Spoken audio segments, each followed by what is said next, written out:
obsessão dos irlandeses é o tempo. Não há conversa nenhuma que não inclua o tema tempo. Seja social, seja profissional, seja para quebrar o gelo, seja no elevador, ou porque chove um bocadinho mais do que choveu no dia anterior, ou porque está um bocadinho mais sol, ou porque está um bocadinho mais vento, ou mais nublado. O tempo é sempre o primeiro tópico de conversa.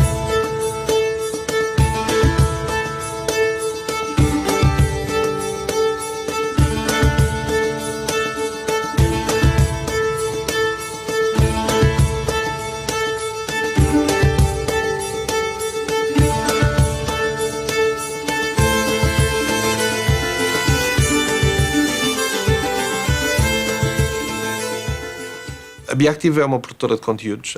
Ela nasce em 2003 com o objetivo de se tornar uma produtora de conteúdos multiplataforma, ou seja, não ser especificamente uma produtora de televisão, uma produtora de cinema, mas aproveitar todas as vantagens que advêm e que começaram a surgir com a introdução de novas plataformas, com os telemóveis, com mais recentemente com os tablets, com a banda larga, e poder usar as novas tecnologias para contar histórias de uma forma muito mais eficiente e que pudesse chegar mais diretamente às audiências.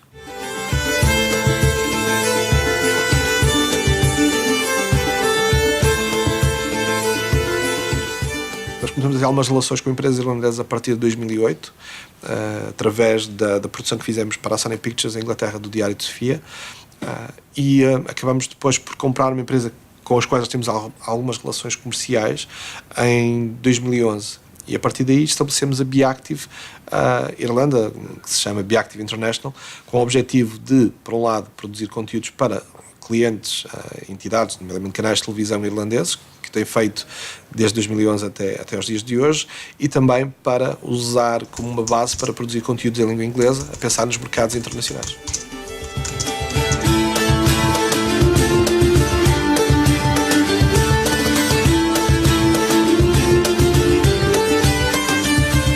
As a baseline, obviously Portugal and Ireland are both in the European Union, so there's a shared market structure, but also we share the common currency of the euro. Specific advantages then that Ireland has is in particular a very young and dynamic workforce.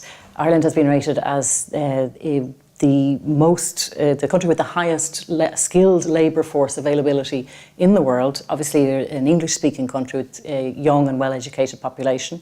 We find the evidence of that in that there's well over 1,000 international companies have their European headquarters in Ireland. And in particular, what they comment on as businesses is that Ireland is one of the top 10 countries in the world for ease of doing business and for setting up a business.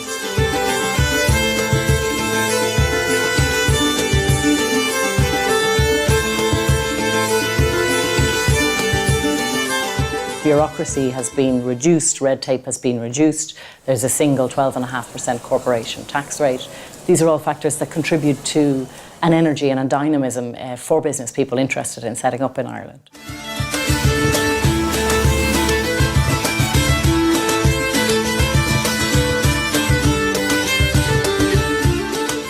Encontramos na Irlanda um país, eu não diria perfeito, mas o país que mais se enquadrava neste nosso objetivo. Por um lado, era o mercado de língua inglesa, o que era para nós importante, porque até 2009 a Beactive, os conteúdos que produzia única e exclusivamente em língua portuguesa e depois tentava vender esse formato.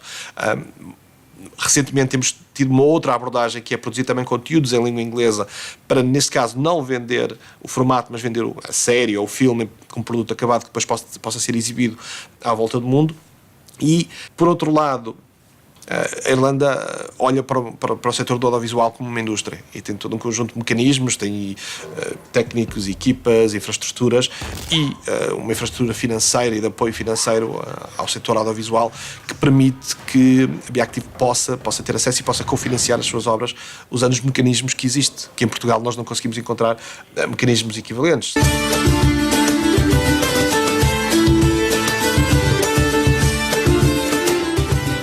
I think one thing that's useful to be aware of, Ireland has a reputation internationally for being a very open and friendly country.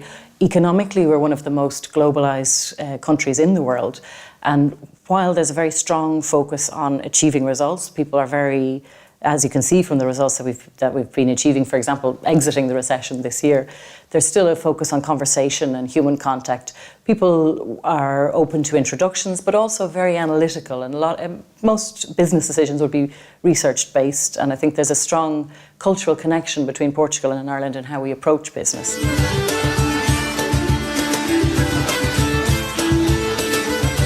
No caso irlandês, a experiência é que não existe aquele regatear de preço, ou seja, as coisas são muito claras. Aquilo que me fascina muito no mercado anglo-saxónico, quer no inglês, quer no irlandês, é exatamente essa clareza, que eu acho que dignifica o setor e dignifica a indústria, que não há grandes disparidades, estamos todos a falar da mesma coisa, não há um aproveitamento, tentar baixar preço só por baixar preço, que é diferente, por exemplo, no mercado português, não existe esse respeito, e eu acho que não existe esse respeito porque nunca se pensou isto de uma forma profissional. Como é que se encomenda programas ao setor independente, ou como é que se financia conteúdos audiovisuais? Porque não existe essa indústria, não existe essa lógica de indústria.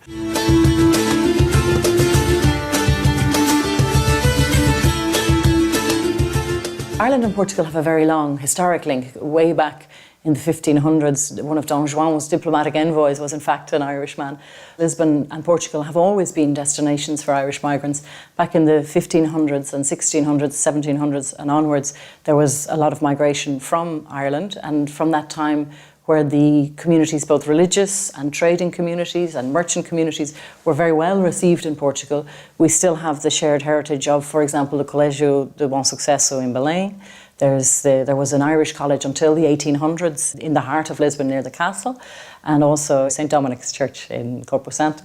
So, and then also there's links outside of Lisbon, particularly of an older heritage in the Celtic part of northern Portugal.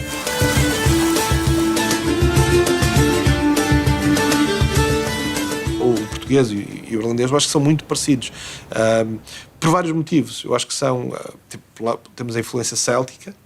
Por outro lado, eu acho que temos aquela obsessão, porque somos o país mais pequeno ao lado de um país muito grande, ou seja, nós versus os espanhóis, os irlandeses versus os ingleses, são muito mais sociáveis e muito mais abertos. Por exemplo, trabalhando na Irlanda e trabalhando na Inglaterra, claramente o trato pessoal na Irlanda eu acho muito mais afetivo, muito mais próximo.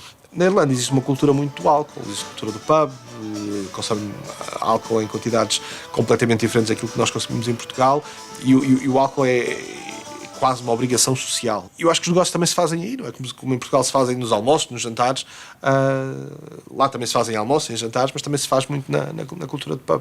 Eu acho que existe um pub irlandês em qualquer canto do mundo. Eu acho que em Portugal nós temos aquele hábito que, onde quer que se vá, encontramos sempre um português. Eu costumo dizer que onde quer que se vá, encontramos sempre um português e um pub irlandês.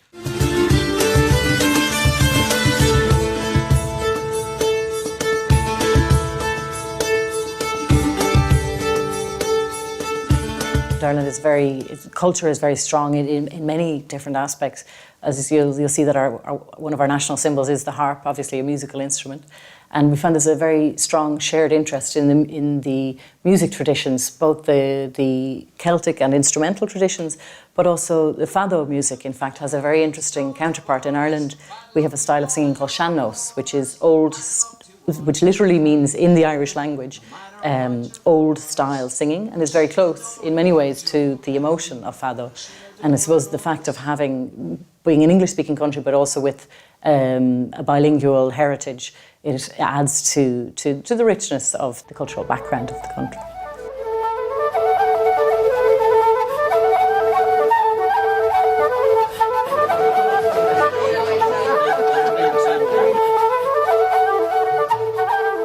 Uma das coisas que eu gosto bastante da Irlanda tem a ver com, se calhar com alguma, não diria ruralidade, mas o facto de não ser um grande, mesmo Dublin não é uma grande cidade. Eu acho que o lado simpático é esse lado mais humano, menos de metrópole. Por exemplo, encontramos em Londres, encontramos em Toronto ou Nova Iorque. Eu acho que esse lado mais, diria, mais pacato, mais calmo, faz com que seja uma cidade simpática.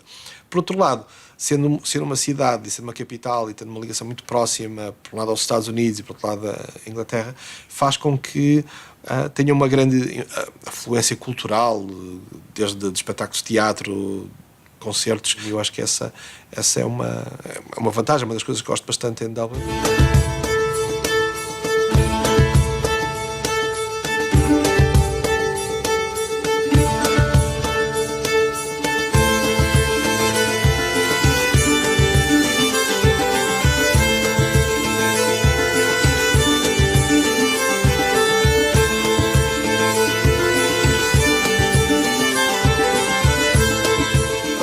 Os principais conselhos que posso dar a empresas portuguesas que queiram entrar no mercado irlandês, eu acho que tem a ver com a questão do profissionalismo, da questão da língua, ter um excelente inglês escrito e na oralidade, estar à espera de que o inglês que vão encontrar vai ser um inglês, em muitos casos, muito fechado, porque eles têm um sotaque muito fechado, estar preparado para as questões do tempo, as questões, se calhar, de algumas limitações tecnológicas, a internet é complicado muitas vezes, a banda larga não é tão eficiente como em Portugal. E pensar também na Irlanda não como um país para exportação, mas como um país plataforma que pode servir como uma porta de entrada noutros mercados, nomeadamente no mercado norte-americano, canadiano, australiano, países que têm uma forte diáspora irlandesa que as empresas portuguesas podem beneficiar dessa ligação que existe, económica, histórica e cultural, entre a Irlanda e um conjunto de geografias, o que faz com que se calhar pode ser uma porta de entrada para mercados maiores.